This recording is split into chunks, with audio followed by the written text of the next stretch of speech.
Hello, everyone, and congratulations to the class of 2020, as well as your parents, your teachers, and everyone who helped you get to this day.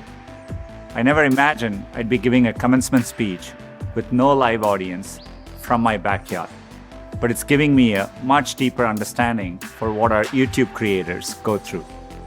And I certainly never thought I'd be sharing a virtual stage with a former president, a first lady, a Lady Gaga, and a Queen Bee, not to mention BTS. I don't think this is the graduation ceremony any of you imagine. At a time when you should be celebrating all the knowledge you've gained, you may be grieving what you've lost. The moves you planned, the jobs you earned, and the experiences you were looking forward to.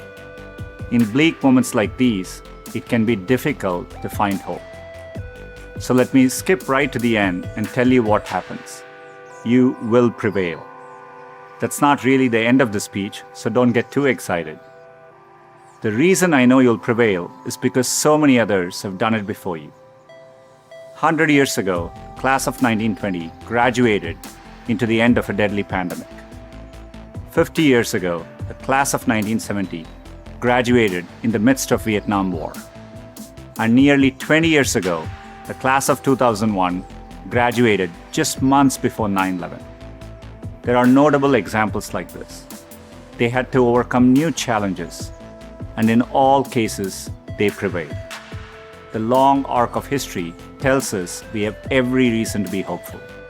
So, be hopeful. There is an interesting trend I've noticed.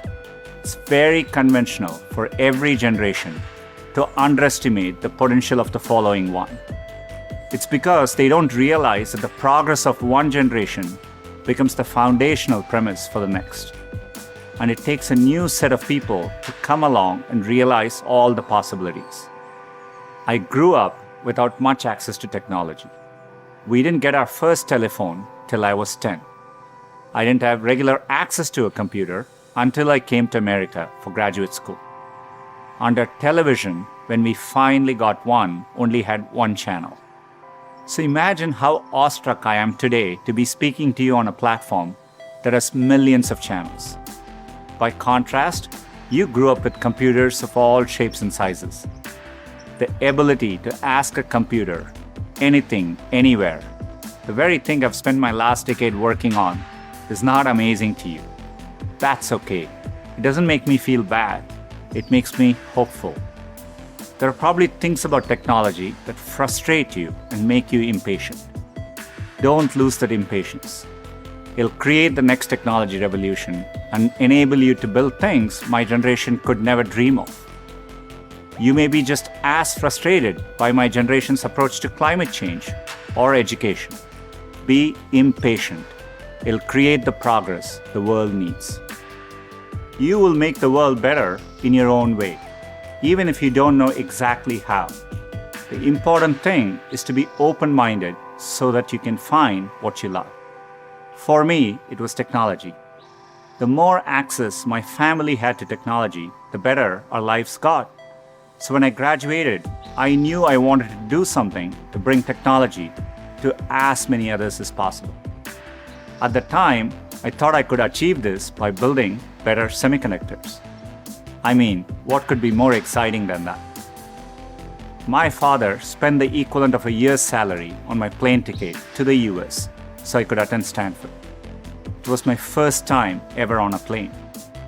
But when I eventually landed in California, things weren't as I had imagined. America was expensive. A phone call back home was more than $2 a minute, and a backpack cost the same as my dad's monthly salary in India. And for all the talk about the warm California beaches, that water was freezing cold. On top of all that, I missed my family, my friends, and my girlfriend, now my wife, back in India. A bright spot for me during this time was computing. For the first time in my life, I could use a computer whenever I wanted to. Completely blew my mind. And at that same moment, the internet was literally being built all around me. The year I arrived at Stanford was the same year the browser Mosaic was released, which would popularize the World Wide Web and the internet. The The summer I left was the same summer that a graduate student named Sergey Brin met a prospective engineering student named Larry Page. These two moments would profoundly shape the rest of my life. But at the time, I didn't know it. It took me a while to realize that the internet would be the single best way to make technology accessible to more people. And as soon as I did, I changed course and decided to pursue my dreams at Google. Inspired by the wonder that first browser created in me, I led the effort to launch one called Chrome in 2009 and drove the effort to help Google develop affordable laptops and phones so that a student growing up in any neighborhood or village in any part of the world could have the same access to information as all of you. Had I stayed the course in graduate school, I'd probably have a PhD today, which would have made my parents really proud. But I might have missed the opportunity to bring the benefits of technology to so many others. And I certainly wouldn't be standing here speaking to you as Google's CEO. Believe me when I say I saw none of this coming when I first touched down in the state of California 27 years ago. The only thing that got me from there to here, other than luck, was a deep passion for technology and an open mind. So take the time to find the thing that excites you more than anything else in the world. Not the thing your parents want you to do, or the thing that all your friends are doing, or that society expects of you. I know you're getting a lot of advice today, so let me leave you with mine. Be open, be impatient, be hopeful.